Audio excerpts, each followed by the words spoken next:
President Trump freezes military aid to a foreign country, then asks its leader for a favor. Now an impeachment inquiry is underway. But why is the United States sending millions of dollars in military aid to Ukraine in the first place? And what would happen if that aid stopped?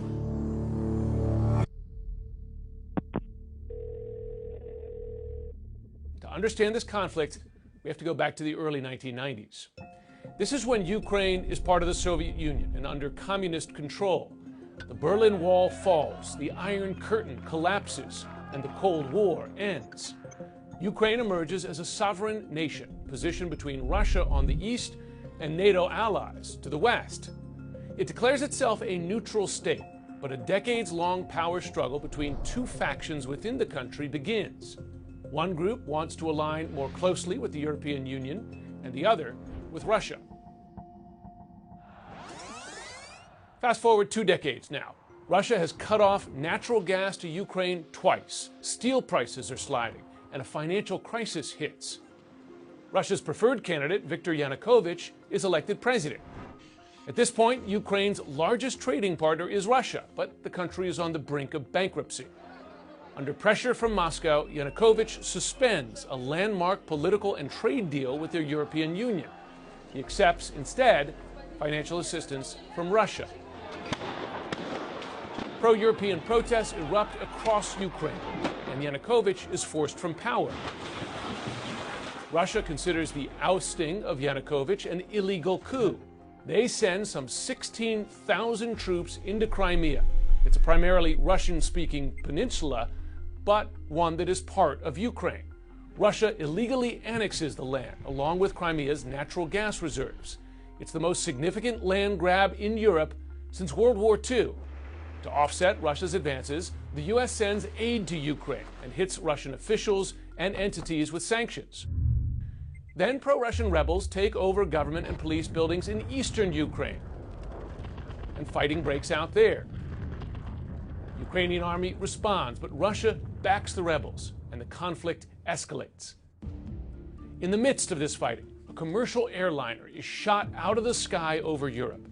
298 people die, including dozens of children. A Dutch-led investigation later determines that, despite persistent claims to the contrary, it was a Russian missile fired from Russian-controlled territory that shot it down. The U.S. under President Obama considers sending weapons to Ukraine. The 21st century cannot have us stand idle and simply allow the borders of Europe to be redrawn at the barrel of a gun. European leaders fear that could further ignite the conflict. On certain issues, we may not agree. Germany and France draft a ceasefire agreement between the two parties, but that quickly falls apart. President Trump is elected in 2016, and he approves the sale of lethal weapons to Ukraine. We urge Russia to cease its destabilizing activities in Ukraine and elsewhere. By 2018, some 13,000 people have been killed in the war.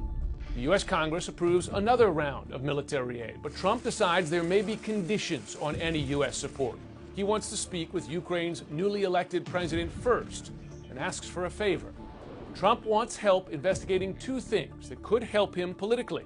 He raises a conspiracy theory on Ukrainian involvement in the 2016 election, and he brings up vague concerns about one of his primary Democratic rivals, Joe Biden.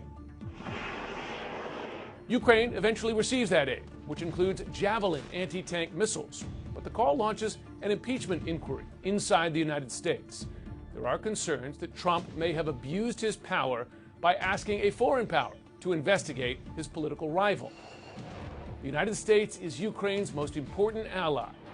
Now, Ukraine fears its national security could be caught up in a partisan political fight thousands of miles away.